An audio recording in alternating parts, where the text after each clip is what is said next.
Alright, this is a how I keg beer from a buddy Dan. First thing, don't forget to sanitize your Cornelius keg there. Also, let's not forget the top needs to be sanitized as well. 1 minute contact time. And I'll use this Cornelius keg to also sanitize my my siphon as well.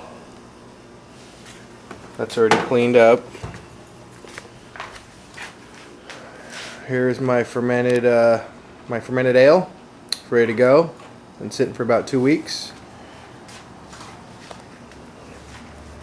Here's a quick note: when you're sanitizing a Cornelius keg, take a screwdriver and open your line up here.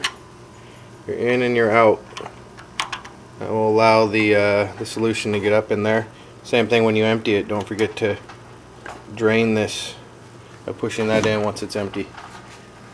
Alright, we got the keg sanitized and emptied.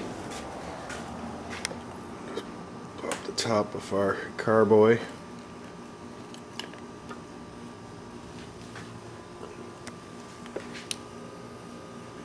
Smells like victory.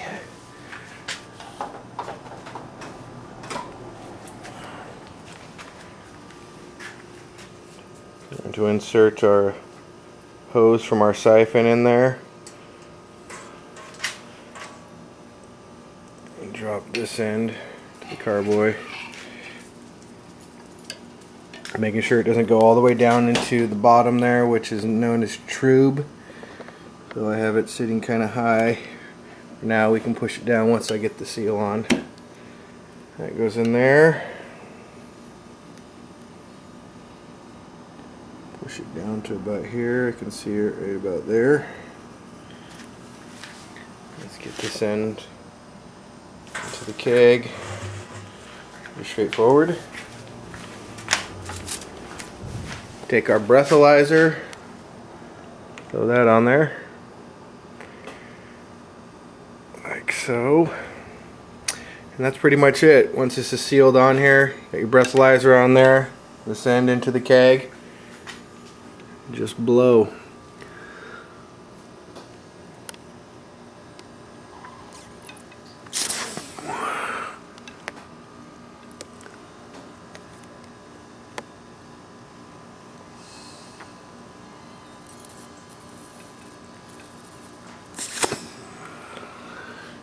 Gave it a quick pinch there at the end, took out all the oxygen. There we go.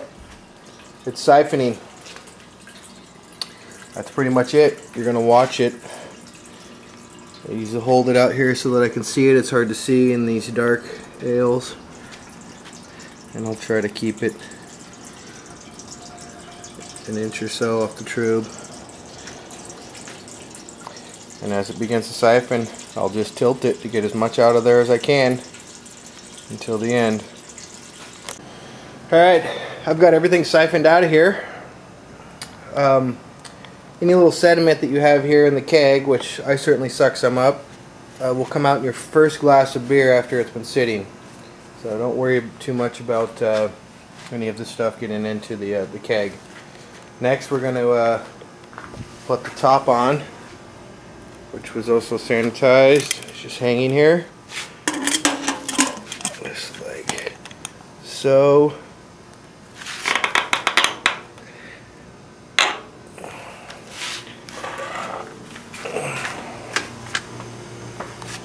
Now, a very important step. We're going to purge the air out of there with CO2 before I put it in the fridge. And I usually have an extra line dedicated for a third keg, just for this purging.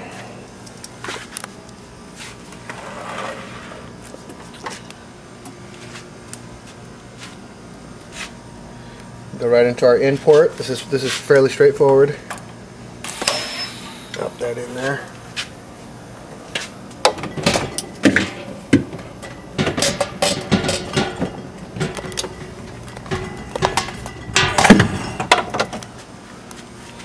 Alright, and then I'll just Purge it out completely, let it fill back up. I'll do this about 3 or 4 times. This will remove any of the outside air, replace it with fresh CO2.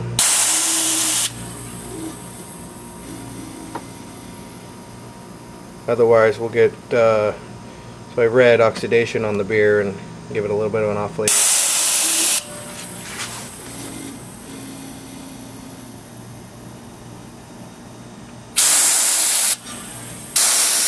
Oh, that smells good.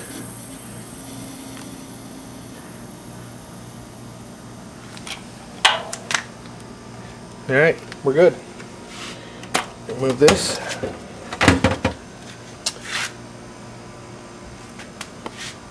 Final step.